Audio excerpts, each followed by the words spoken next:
I got a camera. More specifically, a Sony ZV-E10. This is what it looks like. This camera is capable of recording 1080p 120 frames per second or 4K 30 frames per second. Now I know the new one can record, so the ZV-E10 II can record 4K 60, but that camera is basically double the price of this one. Now, apart from being able to record in 4K, one of the reasons I chose this camera is because it uses the Sony E mount, which means I can change the lens on it. Now this is very important because for plane spotting you need a zoom lens, otherwise you can't see the planes. Now, to go along with this camera, I bought a Sony 55 to 210mm lens, and I took it plane spotting. Being a vlogging camera, I wasn't expecting that much from it in regards to photos, but these are the photos I got. As you can see, this is a lot better than what I used to be able to do with my phone, which is an iPhone 13 mini, and this really bad lens off of Amazon. The colors are so much better, and it's not out of focus all the time. Because of my location, when I went plane spotting, I didn't record much videos. I was behind a fence instead of the normal hill that I go on because of some festival thing. They blocked it off and I couldn't get there. So I didn't record much video, but this is what I got. It looks a lot better than what I had with my phone, even though there's a fence in the way. Now, this camera also has an inbuilt microphone. I think it's a 3-channel microphone, which is very nice, and it has a little wind filter on it as well.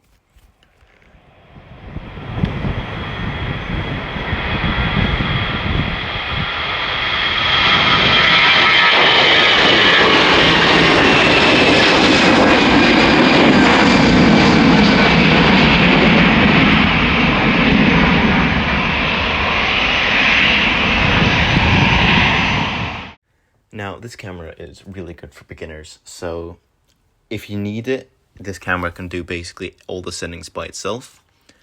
But if you're a professional, you can obviously put them in manually.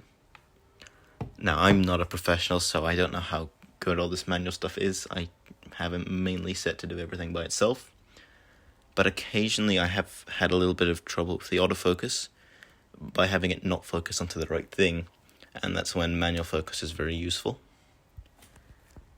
Now, the 55 to 210mm lens, it's Sony's budget zoom lens. It's once you're fully zoomed in, the colors aren't amazing, but considering how expensive the other options are, and I mean they're more expensive than the camera itself, this is a good option for if you're on a budget.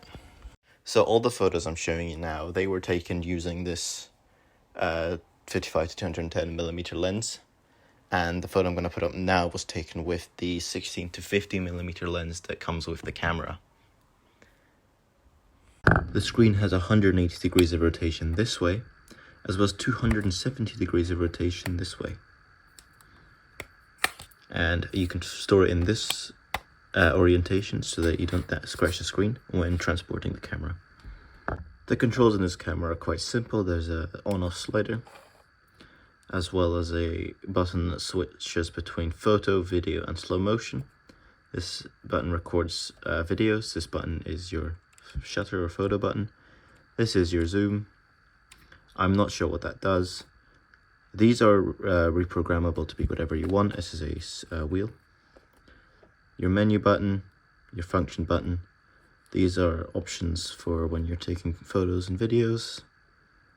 This brings you into your camera roll essentially, and this you can use to delete or change into product showcase mode.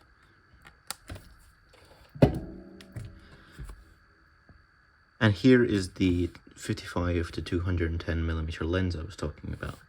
Now, unlike the 16 to 50mm lens that the camera comes with, which has motorized zoom, this camera does not. And to zoom in, you just turn this. This can be programmed to whatever setting the camera has, and this lens also has the optical steady shot, and it uses the Sony E mount. This is where the microphone is, and if you're in a windy place, you can put on this microphone cover, which should help block out the wind. Also makes the camera look cooler in my opinion. There's also the standard mount. I'll put on screen what it's called because I don't remember it, but you can mount it onto basically any tripod. If you enjoyed this video, you're most likely interested in how this camera performs in aviation photography and videography. Now, I gave you some examples in this video, but even more will be coming at some point in the future, so subscribe not to miss it if you want to see that. I hope you enjoyed. I'll see you in the next video.